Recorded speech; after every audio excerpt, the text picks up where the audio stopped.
my rule is he gotta like me more than I like him. So I don't care. I'm not gonna like you more. Like, that's stupid. He has to like me more than I like him off rip. Interesting. Let me ask this question. Ladies, do you agree with that your guy needs to like you more than you like him? Yeah. Raise of hands if you agree with that or you disagree with that. Who agrees with you need to like, excuse me, the guy needs to like you more than you like him? Who agrees with that? All of you? Interesting. Damn. Interesting that you guys say that. Okay. Let me ask you this then. Who's harder to please, men or women?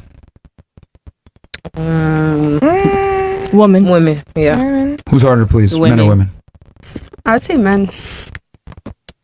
Who has more standards? Who's pickier? I don't know. I can't say. Bro, you're studying to get a fucking master's degree, man. Come. That you just saw there was the beautiful tragedy of Fresh and Fit. I don't know if you know who Fresh and Fit are. They're probably one of the most prominent alpha male, like red pill podcasts out there, along with the Whatever podcast. The difference is the Whatever podcast host, Brian, he seems a bit more tame. I think the Whatever podcast it relies on like the guests usually, other people for the reason like it gets clowned on, whereas Fresh and Fit is literally due to the two the hosts. That you've got Walter, the other guy, not the one that was just shown, and I think the one that was just shown is called Marlon. I could be wrong. I'll have to look that up. But yeah, it's a bit tragic. They're not very great people. I'll show you a clip in a minute about. They had this guy on who literally admitted to rape.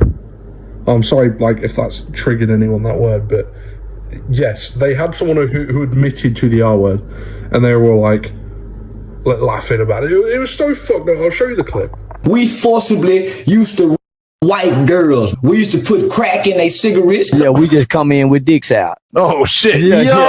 Oh. Yeah, we might have to go off Twitch. Yeah. Okay, Twitch.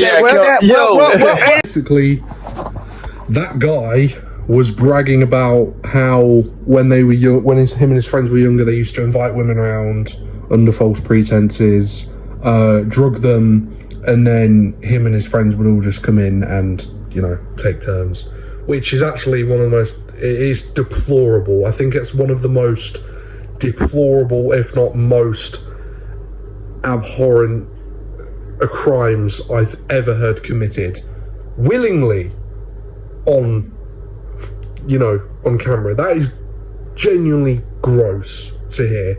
And the fact, and he uses this excuse later on, like, oh, we were kids.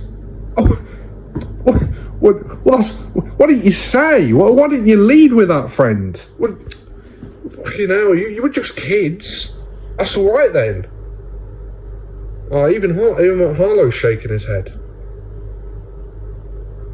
Yeah. You know it, Harlow. You know it. After Evelyn, and what are you doing during? Hey, you know what? It shouldn't matter that the guy's 5'3". It doesn't matter. It does not matter. It does matter because the reality is, a man. Most of my exes I were my love it how, height. That's crazy. Because here's the thing, I love it how girls say should, could, and would, but we got to operate on what is. The reality is, if a man is 5'3", his chances of finding a girlfriend and or dating are going to be hard to do. Right? You'll find one that's 4'9". It's going to be very difficult. Shorter men struggle with women. There's surgeries for that. I find it interesting how women are 100. Stop interrupting. We don't need your little random quips, okay? Let me finish my point. If you have something to rebut, that's cool. But stop with the random interjections. I wasn't the only. Now, this is something that he tends to do. He gets really mad. Like, I'm not even kidding. He obviously dislikes women. I don't know if he must have had a bad experience with a woman or with multiple women, because this is not behavior that you'll normally see. Like, if you see this type of behavior from someone, 9 times out of 10 they've, you know, like, gone through something. Like, I don't know, with a specific group of people, aka the whole half of the population, I think he's really mad. Like, he's very snappy with them. Like, if they, obviously, the girls that he brings on, sometimes they're nice, sometimes they're not. Like these women are obviously like a bit, you know, they're obviously a bit, you know, like snappish as well. They're not very, you know, nice people either. But whenever they talk, he just gets super mad. He's like, well, I don't want any of your random.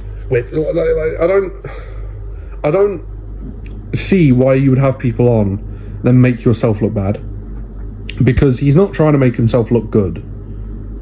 I don't know. It's weird. I'm guessing these women get paid. Otherwise, I don't see why they go on to just get insulted or flamed. And then you got Walter. I'm not going to show the clip because I'm sure you've probably seen it before. Walter's the friend who claims that he's slept with over 1,000 people and that he once met this NBA guy and they was both tag teaming girls. Like it was such a weird fan fiction story.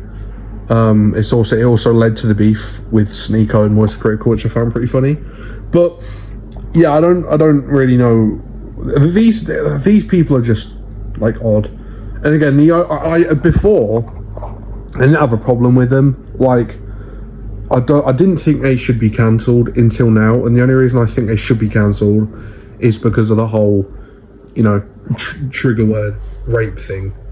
I think that's genuinely abhorrent. Like even the stuff that they do, just being mean to women, like being mean to the people that they bring on, like it's bad, but I don't think it's cancel worthy. But the rape thing, like bringing an actual admitted rapist on, that's awful.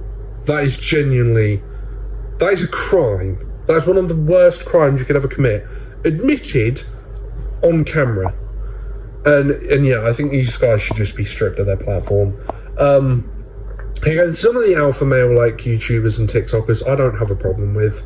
Some of them genuinely spread and preach good advice for men. Like young men, up and coming men. And that's good. That's good. I think that, you know, men could really do with a positive role model. Like Hamza. I actually like Hamza. I think he's one of the very few people that genuinely care about men. I feel like he's growing his business, but at the same time, you know, he is actually helping men. Like whether he has the intention of helping men or not, or he's just doing it for the money, he's still giving good advice. And he never preaches anything bad, you know, about like, you know, harming women or anything. So he's one of the very few people that actually does offer good advice. So if you're like a young man like looking for someone to look up to, honestly, I really recommend Hamza. The only problem is with these people, whoever they are, whether it is Hamza or anyone, just don't worship them. You don't have to take every single bit of advice that they offer and follow it like a Bible. You can take parts that you like. Like, with some people, you might like some things they're saying and you might disagree with others. That's fine. You don't need to completely be the same personality as them, because that's just weird. Be your own person, try and understand what's right and wrong, and you'll be fine. Anyway, I'm going to end the video there. I just wanted to talk about these guys because I saw this clip the other day about the rape thing and it just really boiled my blood. But yeah, I'll see you next time.